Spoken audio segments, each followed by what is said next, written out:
आमच्या शाखेचे नवीन तरुण तडफदार ज्यांनी आजपासून धुरा हाती घेतलेली आहे शाखा अधिकारी म्हणून असे आमचे शाखाधिकारी विजय सातदिवस आहे. आमच्या कार्यक्रमासाठी विशेष करून प्रमुख अतिथी म्हणून लाभलेले नांदेड विभागाचे सिनियर डिव्हिजन मॅनेजर श्री जनार्दनजी लांबुरे साहेब, आमचे आजचे सत्कारमूर्ती माझ्याबरोबरचे आमचे मित्र senior division manager senior branch manager आदरणीय श्रीमंजी वाघमारे साहेब, त्याचबरोबर त्यांच्या धर्मपत्नी,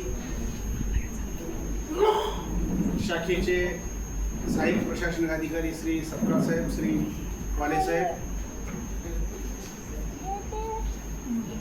त्या कार्यक्रमाला उपस्थित असलेले माझ्यासोबत नेहमी मला सपोर्ट करणारी, साथ देणारी माझी धर्मपत्नी, त्याचबरोबर माझा मोठा मुलगा रामचंद्र चिलकावार, सुनबाई माधुरी, 2 नातू प्रणव आणि कुश, सर्व शाखेचे माझे सहकारी मित्र, कर्मचारी वर्ग, माझे सहकारी विकास अधिकारी बंधू आणि माझे लाडके विमापत्नी बंधू आणि बहीण. खरं तर भावना अशा म्हणजे दाटून येत असतात. बोलत असताना वाघमारे साहेबांना निरोप समारंभाचा अनेक वेळा अनुभव आलेला आहे, कारण का त्यांनी आज रिटायर होतात, पण त्यांनी अनेक शाखेमधून बदलून गेल्यामुळे त्यांना त्यावेळेसच्या भावना कशा असतात याची चांगली कल्पना आहे. मला पहिल्यांदाच असा अनुभव येतो. तर मित्र, आपण आज आपल्या वरिष्ठ शाखाधिकारी साहेबांना आपण निरोप देतोय. त्याचबरोबर माझाही निरोप आपण दिलेला आहात. साहेबांनी अगदी आपल्याकडे आपल्या शाखेमध्ये साधारणपणे 3.5 वर्ष आत्ता आणि त्याच्यापूर्वी प्रोग्रामर म्हणून 2 वेळेस त्यांचा अनुभव दिला आहे. प्रोग्रामर त्या काळामध्ये फार महत्त्वाचा विषय असायचा, तो आमच्याशी जोडलेला असायचा. याचं कारण का, तर प्रोग्रामरमुळे आमच्या एजंडाचं कमिशन ही वेळेवर निघायचं. वाघमारे साहेब तेव्हापासनं त्यांची कामाची जी करण्याची पद्धत आहे, त्यांच्या कामामध्ये एक नाविन्य आहे. ते काम कुठलंच पेंडिंग ठेवत नाही. त्यांना प्रोग्रामर म्हणून, आमच्या शाखेचे शाखाधिकारी म्हणून आणि त्याचबरोबर आपल्या शाखेत प्रमोशन घेऊन वरिष्ठ शाखाधिकारी म्हणून त्यांनी आपल्यासोबत काम केलेलं आहे.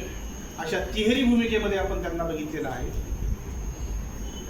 गेल्या 10 वर्षामध्ये मी SBI झालो आणि बाहेर ऑफिस टाकलं, त्याच्यामुळे मला शाखेमध्ये फार कमी येण्याचा योग यायचा. पण जेव्हा केव्हा मी शाखेमध्ये यायचं, पहिल्यांदा मी माझ्या केबिनकडे बघायचं, DO केबिनकडे. आमचे मित्र असायचे, नमस्कार व्हायचा आणि वाघमारे सरळ वाघमारे साहेबांच्या केबिनमध्ये यायचा. आणि जेव्हा केव्हा मी ऑफिसमध्ये आलो की आल्यानंतर त्यांचा पहिला शब्द असायचा, तर आपण चहा घेऊ. अगदी चहा, कॉफी.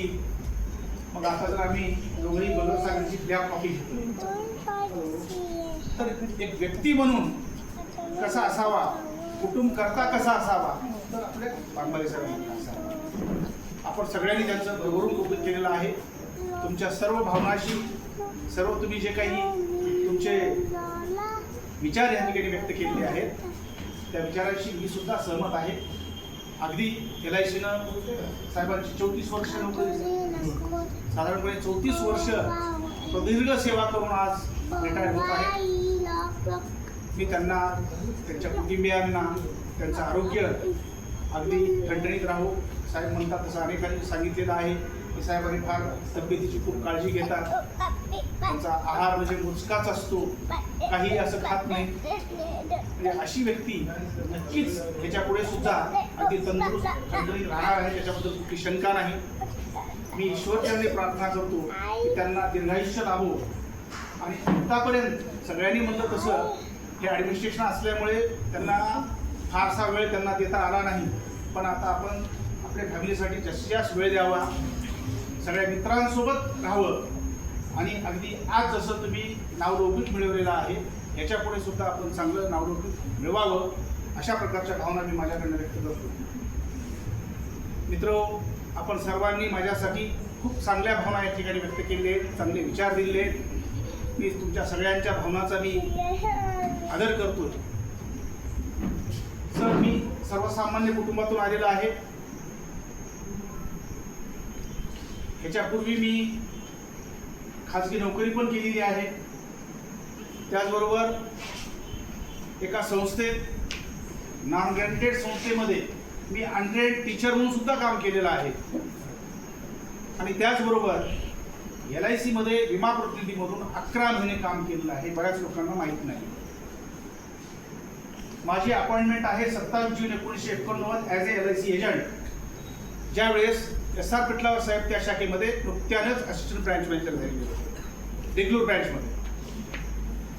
त्यानंतर योगायोगानं नशीब बलवत्तर, खरंच मी स्वतःला फार भाग्यवान समजतो की अशा एका चांगल्या, ज्या ठिकाणी संस्कृती जपली जाते, जिथं माणसं जपली जातात, जिथं माणसाला मोठं केलं जातं, अशा संस्थेमध्ये मला काम करायला सांगितलं. खरं तर मी पुण्य समजतो. ह्याच्या पाठीमाग कदाचित पूर्वजांची पुण्याई असावी, आईवडिलांची पुण्य असावे, आपलं काहीतरी पाठीमागचं संचित असावं. त्याचमुळे एवढं चांगलं क्षेत्र मला मिळालेलं आहे.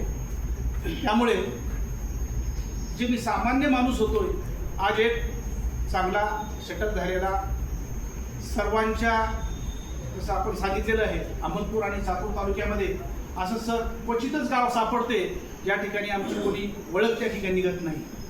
इव्हन इथंच नाही, उदगीर असू द्या, निलंगा असू द्या, लातूर असू द्या, सगळीकडे आमचे परिचयाचे माणसं भेटतात. हीच आमच्यासाठी फार मोठी शिरोई आहे. हे काम करत असताना मला आमचे सगळे वरिष्ठ शाखाधिकारी, जे काही NS पाटील असू द्या, SR पिटलावर साहेब असू द्या, आताचे वाघमारे साहेब आहेत, याच्यापूर्वी मकरंद जोशी होते, मुघील साहेब होते, मिरगे साहेब होते, नाफडे साहेब होते, आहेर साहेब आज आपल्यात नाही आहेत, त्याचबरोबर रत्नपारखे साहेब, ह्या सगळ्यांचं मोलाचं मार्गदर्शन आणि सहकार्य लाभलेलं आहे. आणि ह्या सहकार्याच्याच जोरावर आम्ही काम अगदी चांगलं करू शकतो.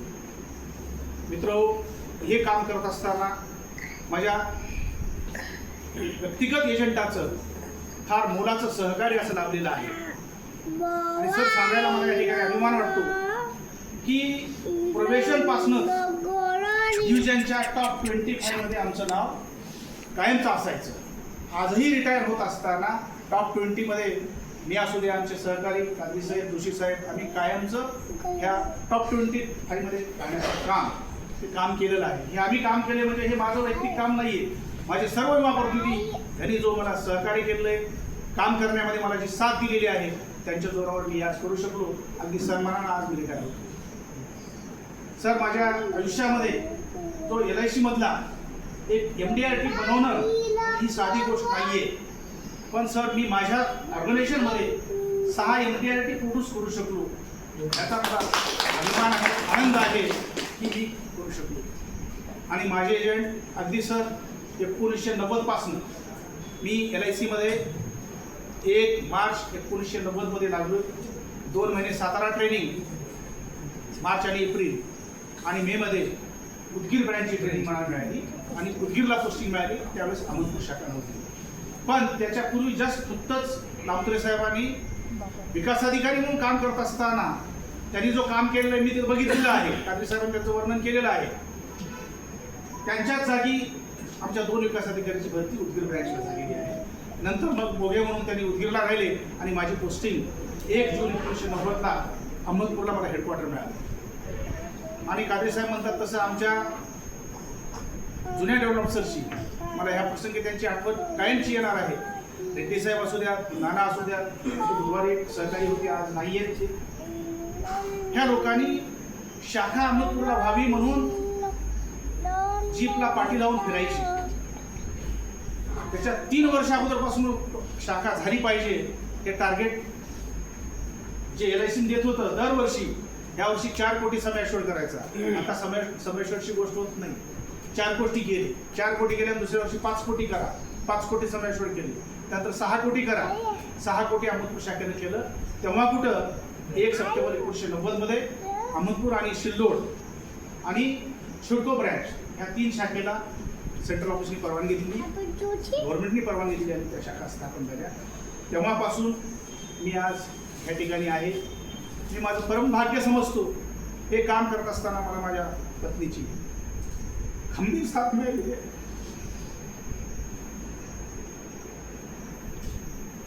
त्याचबरोबर माझे कुटुंबीय, माझा मोठा मुलगा रामचंद्र, माझी मुलगी मनीषा आणि छोटा मुलगा गंगाप्रसाद, यांचं अगदी म्हणजे एवढं पाठबळ त्यांचं पाठीमागे होतं. त्यामुळे काम करू शकतो. हे करत असताना सामान्य माणसाला आलेलं सामान्यपर्यंत म्हणून पोहोचली ती रेषेचे शतशः मी आभार मानतो. ऋणी आहे. इथं काम करणारा प्रत्येकाला खूप मोठा वाव आहे. खूप काम करू शकतो, खूप पुढे जाऊ शकतो. इथं बसलेल्या सर्व विभागार्थींना आणि माझ्या सहकारी विकास अधिकारी साहेब बंधूंना मी खूप खूप शुभेच्छा देतो. त्यांनी खूप चांगलं काम करावं.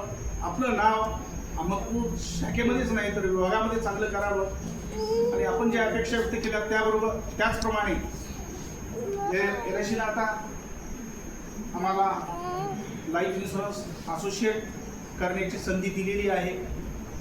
कारण का आमच्या आंगवळणी मित्रांना एवढं पडलेलं आहे की आम्ही हे काम केल्याशिवाय स्वस्त बसू शकत नाही, आमचा दिवस जाऊ शकत नाही. त्याच्यामुळे आता काय करावं हा प्रश्न माझ्यापुढे नाही आहे. त्यामुळे मी आपल्या सगळ्यांच्या सोबत मी राहण्याचा प्रयत्न करेन. जे नवीन मंडळी आहेत त्यांना गरज पडली तर नक्कीच माझ्याकडनं मार्गदर्शन सहकार्य मित्र म्हणून मी करत राहीन. सर हे काम करत असताना आजही मला आठवते, माझे जरी ज्युनियर असले, माझे सहकारी माझ्यापेक्षा नंतर आलेले असले तरी पण प्रत्येक वेळेस मी कादरी साहेबाचं, मग आमच्या कौटुंबिक कार्यक्रमाचा असू द्या किंवा शाखेतील कार्यक्रमाचा असू द्या, प्रत्येक गोष्ट त्यांच्याशी चर्चा केल्याशिवाय कुठली गोष्ट करत नाही, फायनल निर्णय घेत नाही. त्याचबरोबर जोशी साहेब आहेत, त्यांचंही खूप मार्गदर्शन आम्हाला मिळालेलं आहे. वलसे साहेब आमचे आहेत, त्यांचंही सहकार्य मला राहिलेलं आहे. मी शाखेत नसताना सुद्धा ही मंडळी आमच्या एजंटाचं कुठलंच काम अडू देत नव्हती. त्यामुळे मी बिंदास ऑफिसमध्ये राहायचं. कधीतरी मग 15 दिवसाला, महिन्याला एखाद्या वेळेसच मग साहेबाकडे यायचं. आता जी नवीन मंडळी आलेली आहे सर, आजही कुठलंही छोटं मोठं, कारण का मी ऑफिसला तिकडे राहत असल्यामुळं ई-फिपचा बऱ्याचशा वेळेस प्रॉब्लेम यायचा. रजा टाईप करायचं म्हटलं तर आमचा पासवर्ड कधी लॉक होऊन जायचा, कधी कळायचं नाही. पण कुठलंही काम असेल, मग ते कैलास जगताप असतील किंवा तन्मय जाधव असतील, म्हातारे साहेब, इव्हन LTCचं बिल सादर करायचं होतं, शाखेमध्ये अनेक अडचणी येत होत्या, तर मी ह्या आमच्या सहकारी विकास अधिकाऱ्यांचं मार्गदर्शन मदत घेऊन ते बिल मी व्यवस्थित करू शकलो आणि LICनं ते बिल पण पूर्ण 100% सँक्शन केलेलं आहे. सर अशी ही मंडळी आहे आणि अशा तरुण मंडळीसोबत काम करायला आम्हाला नक्कीच आवडेल. परवाच मागच्या महिन्यामध्ये, ऑगस्ट महिन्यात, जुलैमध्ये आमची सर सगळ्यांचीच आपल्या एम्प्लॉईची रिटायरमेंटची ट्रेनिंग असते. त्या ट्रेनिंगमध्ये अगदी खूप सुंदर मार्गदर्शन केलेलं आहे. त्याच्यामध्ये हे सांगितलेलं आहे, बरेच लोक असं म्हणतात की माणूस रिटायर झाला, 58 वर्ष पूर्ण झाला, 60 वर्ष पूर्ण झाला, आपल्याकडे 60 वर्ष आहे, 60 वर्ष पूर्ण झाला म्हणजे म्हातारा झाला असं प्रत्येकाला वाटतं. पण WHO जे काही निष्कर्ष आहेत, त्यांचा जो सर्वे आहे त्याप्रमाणे आम्हाला असं सांगण्यात आलेलं आहे की 60 वर्ष झाले म्हणजे तुम्ही म्हातारे नाही झाले, तर तुम्ही आता मॅच्युअर्ड झाले. त्यांच्या WHOच्या म्हणण्यानुसार माणूस हा म्हातारा कधी होतो तर 80व्या वर्षी ओल्ड होतो आणि 85व्या वर्षी ओल्ड होतो. हे माझं मत नाही, हे WHOचं म्हणणं आहे. तर ईश्वराने मला आतापर्यंत अगदी सुदृढ ठेवलेलं आहे. तब्येत अगदी ठणठणीत आहे. फार असे मोठे रोग नाहीत. छोटा मोठा आजार, गुडघा दुखणं, पाय दुखणं हे होत राहते. हे तो निसर्गाच्या पुढे किंवा जे काही परिस्थिती असेल तो आपण जीवनामध्ये ॲक्सेप्ट केली पाहिजे. जीवनामध्ये जर आपण परिस्थिती ॲक्सेप्ट नाही केली तर आपण पुढं जाऊ शकत नाही. पण जीवनाचं सूत्र accept situation as it is. जसं असेल, जशी परिस्थिती असेल, काम करत असताना अनेक वेळा अडचणी येत गेल्या, येत नाही असं नाही. आता नवीन मंडळीसाठी मी सांगतोय सर, डेव्हलपमेंट ऑफिसर म्हणून जॉईन झाल्यानंतर पहिल्या काळामध्ये अप्रेंटिस डेव्हलपमेंट ऑफिसर, आता डायरेक्ट मुलं प्रोबेशनर होतात, आमच्या काळामध्ये अप्रेंटिस डेव्हलपमेंट ऑफिसर होता. त्या काळामध्ये 3 महिन्यामध्ये टार्गेट होतं 60 पॉलिसी करणे, 12 लाख संन्यासोड करणे, ह्या 2 गोष्टी असायच्या. आणि ते जर केलं की तुम्हाला प्रोबेशनवर ठेवायची. आणि ह्या काळामध्ये अक्षरशः पूर्वीच्या काळामध्ये 1990ची गोष्ट सांगतोय, वाहनं फार कमी होती. माझ्याकडे मोटरसायकल सुद्धा नव्हती. अष्टा म्हणून अष्टा गावला अनेक वेळा मला आपली ब्रीफकेस हातात घेऊन पायी जायचा योग त्या ठिकाणी आलेला आहे.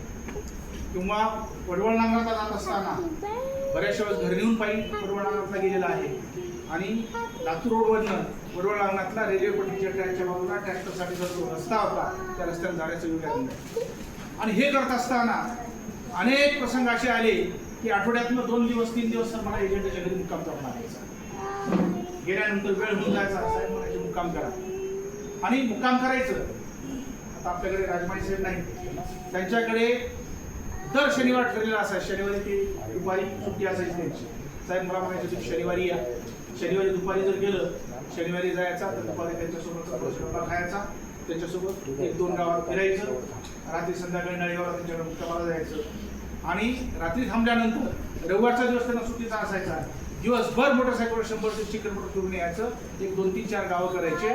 आणि जे काही 4-5 प्रपोजल जमतात ते जमा करायचे. रात्री परत त्यांच्यासोबत मुक्काम करायचा.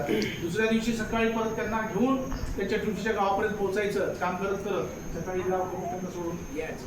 म्हणजे एक उदाहरण एवढ्यासाठी सांगतो की काम हे करावंच लागेल. नवीन माणसाला, नवीन विमा प्रतिनिधीला काम केल्याशिवाय पर्याय नाही. आज माझ्याकडं खूप चांगले एजंट आहेत, चांगली ऑर्गनायझेशन आहे, अगदी चांगलं काम करतात आणि सन्मानानं काम करून या ठिकाणी मी सन्मानानं रिटायरमेंट होतोय. हे माझ्यासाठी फार आनंदाची आणि भाग्याची गोष्ट आहे. मित्र हे काम करत असताना माझा स्वभाव अनेकांनी सांगितलेला आहे की स्पष्ट वक्ता आहे. आणि खरंच मला ते राजकारण किंवा ते बदलून बोलणं हे माझ्या रक्तात कधी नव्हतं आणि मला जमलेलं नाही. जी गोष्ट पटली, जी पटली नाही ती मला सांगितलं, मला काही आवडली नाही. त्या बोलण्यामुळे कदाचित माझ्या विमा प्रतिनिधीच्या असेल, माझ्या ऑफिसमधल्या सहकार्यांच्या असतील किंवा माझे सहकारी विकास अधिकारी बंधू असेल, हे बोलत असताना माझ्याकडनं अनावधानानं काही जर चुकून एखादा अपशब्द तोंडातून गेला असेल त्याबद्दल मी या ठिकाणी आपली दिलगिरी व्यक्त करतो, मी माफी मागतो. आपण मोठ्या अंतकरणाने मला माफ करा ही अपेक्षाही व्यक्त करतो. आणि परत एकदा मी साहेबांना दीर्घायुष्याच्या, त्यांच्याबरोबर त्यांच्या धर्मपतीला पण दीर्घायुष्याच्या आणि त्याच्या पुढील काळ त्यांचा अगदी आनंदात, सुखात जावं अशा प्रकारची भावना मी ईश्वरचरणी व्यक्त करतो. आपण ह्या ठिकाणी माझा सन्मान घडवून आणला, माझा सत्कार केला, त्याबद्दल मी सर्व शाखा विमा प्रतिनिधी बंधू यांचं मी अगदी मनापासून आभार व्यक्त करतो. आणि सर आपल्याला एक विनंती करायची आहे की आज शाखेच्या वतीनं आज हा ठिकाणी रिटायरमेंटचा कार्यक्रम ठेवण्यात आलेला आहे. तर माझ्या संघटनेकडनं माझी जीवन सफल टीम आहे, माझ्या टीमचं नाव जीवन सफल परिवार आहे. माझ्या जीवन सफल परिवार टीमकडनं माझा युरोप समारंभाचा कार्यक्रम एक वेगळा सावतामाळी मंगल कार्यालय या ठिकाणी आयोजित केलेला आहे 4 तारखेला सकाळी 10:30 वाजता. तर कार्यक्रम अगदी 10:30 11पर्यंत सुरू होईल, उशीर होणार नाही. तर त्या हिशोबानं होणार आहे. आपल्या सर्वांना ह्याच ठिकाणी मी वैयक्तिक निमंत्रण देणार आहे, बोलणार आहे, भेटणारच आहे. पण आपण सर्वजण आहात. परत एकदा मी आपल्या सगळ्यांना माझ्या निरोप संभाराच्या कार्यक्रमासाठी, माझ्या इव्हेंटाच्यासाठी तुम्ही आपण यावं असं मी आपल्या सगळ्यांना विनंती करतो. परत एकदा आपल्या सगळ्यांचे मी अगदी मनापासून आभार व्यक्त करून माझी जागा घेतो. जय हिंद, जय महाराष्ट्र.